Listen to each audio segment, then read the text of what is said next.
Okay, I'd like to speak a little bit about a sensitive topic for the members of the yeshiva and try to clear the air. The pasuk says in the beginning of this week's parsha, in Parshas Toldos, it says that Yitzchak and Rivka, they were married and they didn't have any children. Vayetar Yitzchak al Hashem lenochach ishto. That Yitzchak davened lenochach ishto. Unclear what that means. Kia karahi, because she didn't have any children. Vayetar lo Hashem, and Hashem answered Hashem answered him. But Rivka ishto, and Rivka became pregnant and eventually had a child. And Rashi explains in Pasuk Chaf Aleph, what does it mean lenochach ishto, aside his wife? It doesn't mean that he was davening while his wife was doing the dishes. What it means is, Ze omed bezav v'zu mispalel, v'zu omedes bezav v'zu mispaleles. Both Yitzchak and Rivka were davening to have children. Yitzchak was on one side, Rivka was on the other side. They're both davening for the exact same thing. And therefore, Rashi is bothered, because the pasuk continues, Vayetar lo Hashem, that Hashem listened, answered him. But Rashi just explained the pasuk right before that it was both Rivka and Yitzchak that was davening. So why doesn't it say Vayetar lahem, that Hashem answered both of them? Why only him? So Rashi says Vayetar lo. Why does it single out him? And he says, lo v'lo la. Specifically, Hashem answered him and not her. She'ein domet tfilas tzadik ben rasha l'tfilas tzadik ben tzadik. Because you can't compare the tefillah of a tzaddik, the son of a tzaddik, to a tzaddik, the son of a rasha. Lefikach lo v'lo la. Therefore, Hashem answered his tefillos and not hers. Yitzchak was a tzaddik, the son of a tzaddik. His father was Avram. And Rivka came from Besuel, house of Lavan. She did not come from such good stock. And therefore, she was not answered, even though she was a tzaddikas. Rivka was a tzaddikas, but she wasn't answered, because you can't compare the tefillah of someone who was born into it to someone who became a Baal Tshuva. That's what it says. It's better to be a tzaddik ben tzaddik than to be a tzaddik ben rasha. So, two obvious questions. Maybe we want to ask 10 obvious questions, but we'll ask us two very simple questions. What does it? It's crazy. What are you talking about? Everyone knows, first of all, the rule one of Judaism is that we don't judge you based on your father. It's based on your own merit. And like the Rambam writes, Hilchos Tshuva, that every person could become a tzaddik like Moshe Rabbeinu. Every single person could hit the highest of the high. So what does it mean that you're a tzaddik ben a tzaddik? Well, let's see. If you tell me Yitzchak was better than Rivka, okay, then I understand. But what's the difference who their father was? That's question number one. And question number two is I would have said the exact opposite. The tzaddik ben rasha, the one who wasn't born into it, is on a much higher level than the person who was born into it. The person that wasn't born into it had to find it himself. And then after he had to find himself, he had to go against the grain. After he went against the grain, he had to go against all the people that were against him. There were a lot of hurdles that had to be overcome in order to get to where he is. The tzaddik ben tzaddik was there all the time, being nurtured, being encouraged. Everything was just given to him on a silver platter. So I would have thought that tzaddik ben rasha is on a higher level, and on many divrei Chazal tell us that that's true. that the level that a Baal Tshuva stands on, no one even comes close to. So what does this mean? This Chazal, it's based on a Gemara. Rashi, it's a diuk in the pasuk. How could this be that Yitzchak was listened to because he was a tzaddik, the son of a tzaddik, while Rivka wasn't because she was a tzaddikas, the daughter of a rasha? What does this mean? Okay, so the whole question is based on a tremendous assumption. And this was pointed out by Chatzkel Weinfeld, and I'd like to elaborate a lot. There's not what he explained, but a lot, but just to explain this whole assumption and what the answer is. And I think that it'll help us very much further in our service of Hashem. Let's take a step back for a minute and try to understand what tefillah is all about. So if you ask someone on the street, say, so, what does it mean to be a mitpalel? So they'll say it means to pray. So then you go ahead and you ask him, okay, what does it mean to pray? Right? We know when I say to jump, we would define that. Jumping means you lift your feet off the ground, right? So you just told me mitpalel means to pray. Well, what does pray mean? Do I dance? What do you do? What does it mean to pray? So it means to daven. And what does it mean to daven? It means to be mitpalel. So you're going around this circle with all these words that absolutely no one knows what they mean. So let's start from scratch. What does it mean to pray? So if you look in the Oxford Dictionary, it says that the word pray means to beseech and to ask from God. It means to ask. So is that what tefillah really means? That we're asking? Is that what it's about? Maybe that's how some people look at it. That is not the correct translation of what we mean when we say davening. What does the word davening mean? What language is it from? It's a good question. And we say it all the time. Well, what is this word davening? So the only source that I found, it could be there are others, but it is an amazing sefer called Tamya Minhagim. It was published in 1891. So over there it says in Yanei Sefer Torah, if you want to look it up, in letter Kuf Samach Aleph 161, he says that the reason we call Shacharis, Mincha, and Arvid davenin, ki tfilot avos tiknun. Our forefathers were the ones who established the idea of tefillah, and davenin is an acronym for the avot inun.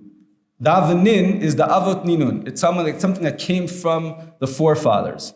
That's what davenin means. Davenin means that we're doing something that our forefathers established, which happens to be, as an aside point, it's something that we should be very excited about. That like every time we're praying, we're doing something that was established thousands of years ago, and we're connecting, and it's been done like that for so many years, so many generations. They were the ones who established it, and we're continuing that. That's a pretty, for me, energizing idea. Okay, so that's what davening means. Now let's go to the word mitpalel to daven. What is the word to be mitpalel? So Rav Pinkus says that the word mitpalel comes from the word palel. Palel is the shoresh. Its root is in a pasuk in Bereshis, Perek Lamed, pasuk Ches. Naftulei Elokim niftalti. This talks about the name Naphtali. What does it mean, Naftulei Elokim naftalti? Rashi explains what it means is that I connected. Hillel means to connect. The whole idea of tefillah is to connect. Not necessarily to ask. That might be one of the things you do. You also say thank you. You might think about other things as well, praise, etc. It's not just to ask, right? Tefillah is to connect. That is what it's about. When a person enters into the world of tefillah, he's entering into the world of connecting to Hashem. Another word where we see this word is also at the end of Bereshis, Perek Mem Ches Pasuk Yud Aleph. Yaakov is about to die, and he says to Yosef, "Ra'o fanecha lo filalti." Rashi explains that Yaakov was saying, "I never imagined that I would ever see your face, Yaakov. I thought you were dead. I never imagined." Filalti means to imagine. What's imagining? When someone imagines something, right, they think of something that could be, that they want it to be, they envision something. It's a way of connecting to something through our mindset. And same idea, it's connecting.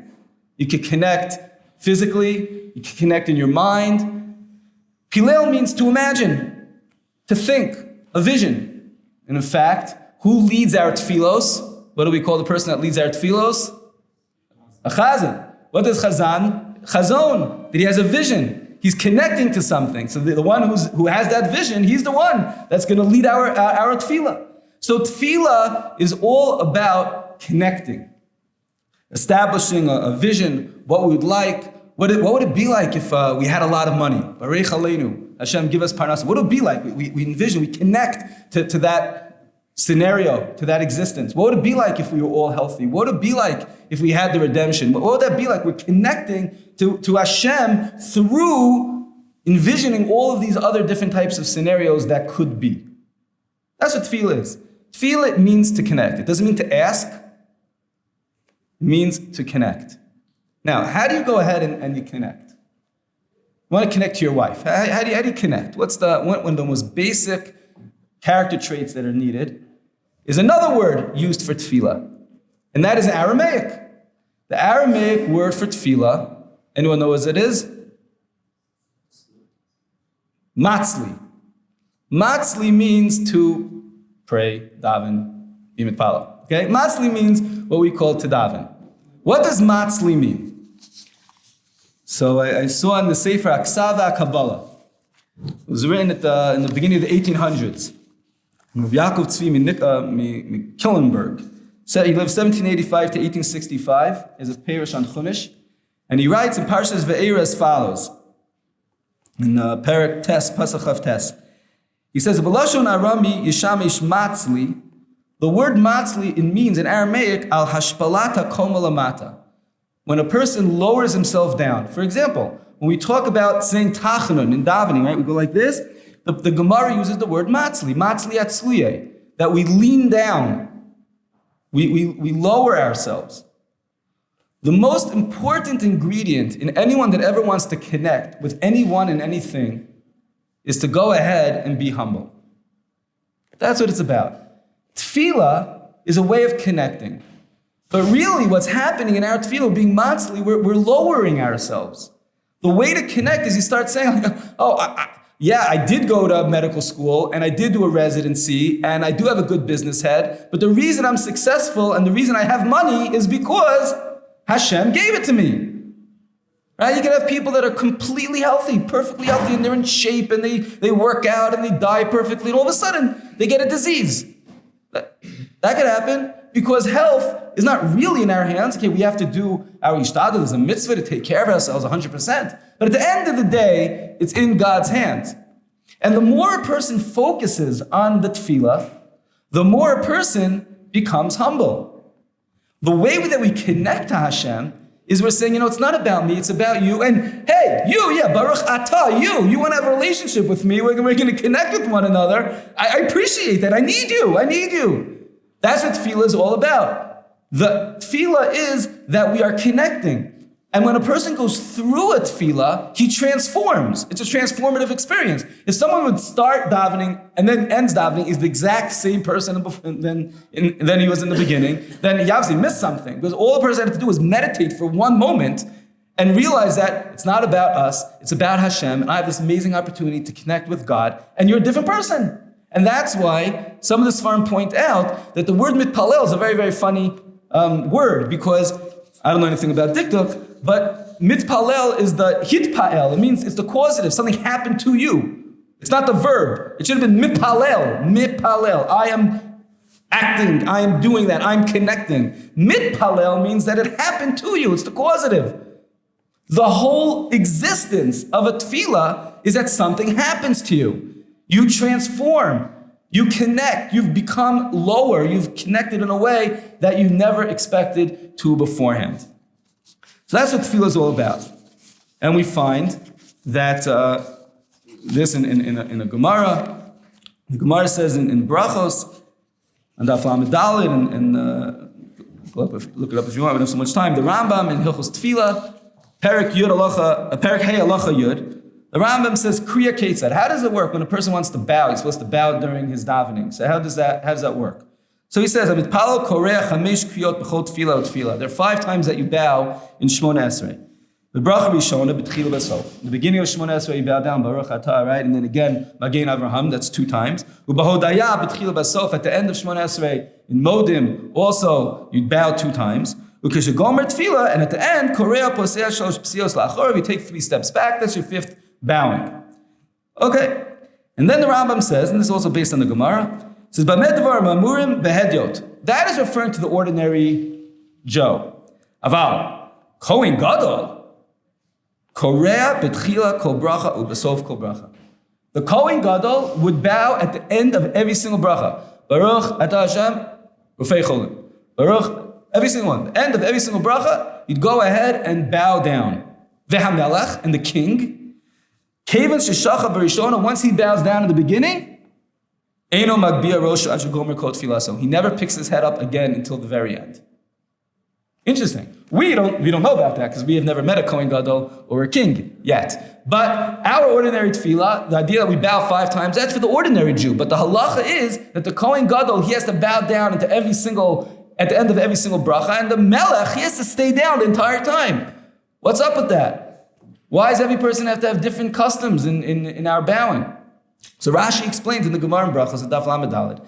He says, because the whole idea of the bowing is a way of hachna, of becoming humble. And therefore, the more a person has a reason not to be humble, I'm the Kohen Gadol, I'm the king, right? So each person has to bow in a different way in order to help us achieve that humility. The idea of bowing isn't like a respectful thing. Hashem, good morning. That's not what it's about. It's not an etiquette type of a thing. The bow, the physical, outwardly act of the bow is supposed to create an internal feeling of being humble. And therefore, the greater a person is, the more he has to go ahead and he has to bow. That's the point of tefillah. The entire point of tefillah is one thing and one thing only. For us to come out more humble than before. And, not a humble like, I'm a nothing. On the contrary, I'm tremendous because I'm connecting with God. But it's God that's really giving me all these things. You walk out of there and you're in touch with Hashem like this. You're connected. You're connected to Hashem in a whole different way. You're a different person. You walk out happier. You're able to work better. You're able to learn better. Every single thing about you is totally different. The pasuk says in next week's parsha, Parshas Vayetze, Yaakov went to sleep and he had his dream, and the pasuk says Vayikatz Yaakov Mishnato. Yaakov got up from his slumber, Vayomer, and he said, Achein, Yesh Hashem b'makom hazeh. There's a God here. I was sleeping, right, that's right across the street. Right, he was right there. He was like, wow, I didn't realize I was in this very holy place. Vanochi lo yadati, and I didn't know. So the Sefer Panim Yafos points out that there's a double language over here. Yaakov, he went to sleep, he woke up, he said, wow, this is a holy place, and I didn't know. It would have been suffice to say, Vilo yadati, and I didn't know. Why did he have to say, Ve'anochi, and I, lo yadati, and I didn't know? That's a little translation. Ve'anochi, and I, lo yadati, T at the end, that means I didn't know. Should have just said, Vilo yadati, I had no idea that I was in a holy place. What's the Ve'anochi? So the Panim Yafos says that he thinks the Pasha Pshat is that the only reason that he became cognizant of the fact that he was in a holy place was because Va'anochi, the I, the me, the fact that I'm involved with everything, lo yadati, I didn't realize. It's not saying the same thing twice. It's saying Va'anochi, the I, that I'm in charge, and I'm the one that makes the money, and I'm in charge of my health, and I'm in charge of my friendships, and I'm in charge of my learning, and my knowledge, and my success. And the I, lo yadati, I didn't know about it. I left it alone. I became humble. And when a person becomes humble, that's when he's able to tap into the Kedusha. That is when he's able to connect to Hashem in the greatest way.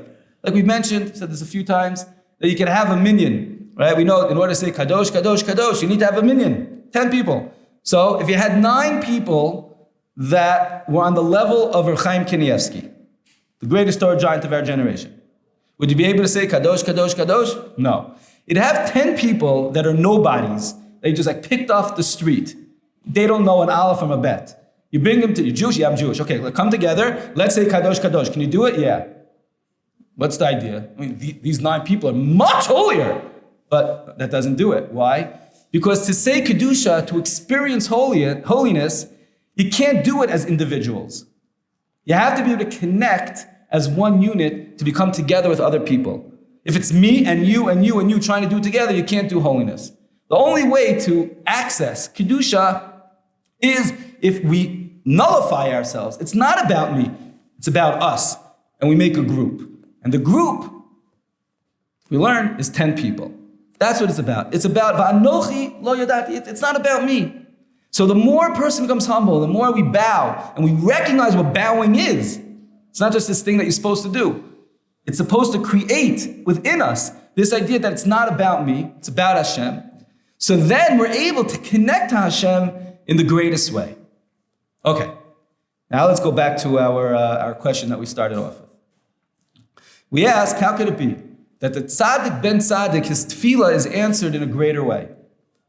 Isn't the Baal Tshuva, isn't he better? Isn't he stronger? Didn't he not come from that and he's on a higher level? So the answer is that tefillah has nothing to do with what high level you're on. That's the assumption that we made, which is incorrect. The whole question assumes that the higher guy is going to be answered first. So we said, the tzaddik, the son of the Rasha, he's higher. So why can't Rivka be answered more than Yitzchak? So the answer has nothing to do with being higher. Hashem doesn't need our tefillos. Hashem doesn't need for us to ask things from him. He could give it to us if he wants to. He could not give it to us if he doesn't want to. What's the whole idea of tefillah? The whole idea of tefillah is an opportunity for us to become more humble and to recognize Hashem in our lives. You want to connect to your wife, you want to connect to your friend, you got to be humble. That's the way it has to happen. If you can't be humble, it's about me, what am I getting out of this conversation, what am I getting out of this trip, what am I getting out of this experience, you can never connect to the other person. Person has to be humble. Now, there's a big danger between, in the house, there's a danger in both houses, of someone who grows up in a home where the father's a tzaddik, and there's a danger also in the house of the son who grows up in the father who's not a tzaddik, and then he becomes a tzaddik. What are the dangers of both? The dangers of the tzaddik, the son of the tzaddik, is that he always thinks, oh look, my father, he's a tzaddik, he's the rabbi. And it's very hard to be the son of a rabbi. You ask all the rabbi's sons out there. It's not so easy to be the son of a rabbi. There's a lot of pressure. Everyone's looking around at you and saying, why are you wasting your time? You were born into it. You have such an opportunity. Why are you doing this? Why are you doing that? The son of the rabbi plays in shul. That's like a disgrace. He's playing in shul. The other kids, that's okay. They can play, but not him. He can't play in shul. It's a disgrace. There's a lot of external pressures on the child that's born into that home. And he really, as he's growing, he might be doing very well in school and developing in many, many ways. But at the end of the day, his father's so much ahead of him that he doesn't appreciate how much he's grown. He doesn't even realize sometimes how much he's grown. And that's why, unfortunately, some sons of rabbis have trouble. That doesn't mean you can't become a rabbi. Don't worry. It could work out. But some people, you have to be cognizant of this if you're a rabbi, that your children might have trouble, and you have to be able to show them how each step of the way they are doing amazing. The tzaddik ben Rasha doesn't have that problem so much. The second the guy realizes the truth, the kid realizes the truth, and he says, well, I'm not going this way, I'm going a different way. He's already 50 miles ahead of his father. So, as he grows, and as he develops, and as he becomes even greater, sometimes there's a tremendous risk. And that is to remain humble. It's not so easy to remain humble after you've accomplished so much. People have that in money, people have that in relationships. In religion, when you've surpassed your family in many, many ways, it's very hard to stay humble. The tzaddik, the son of the tzaddik, he doesn't have as much trouble staying humble because at the end of the day, he always envisions his father who's so much ahead of him and so much, so he does, even if he gets to high levels, it's easier on some level to remain humble. Again, we have to make sure we don't destroy that kid's self-esteem. It's so easy to stay humble that we want to make sure that he feels successful and that he's doing well. But it's easier on some level to become and to remain humble. And therefore, that's what the Gemara means over here. It's not telling us that the tzaddik, the son of the tzaddik, Yitzchak, was on a higher level than Rivka. For all we know, and not for all we know, Rivka was on a higher level than Yitzchak. For sure she was higher. Look what she came from, crazy, right? And look where she got to. She was for sure on a higher level. But that's not what tefillah is about. Tefillah is about when you become humble and you express your humility to Hashem, so then that connection exists and your tefillah is answered.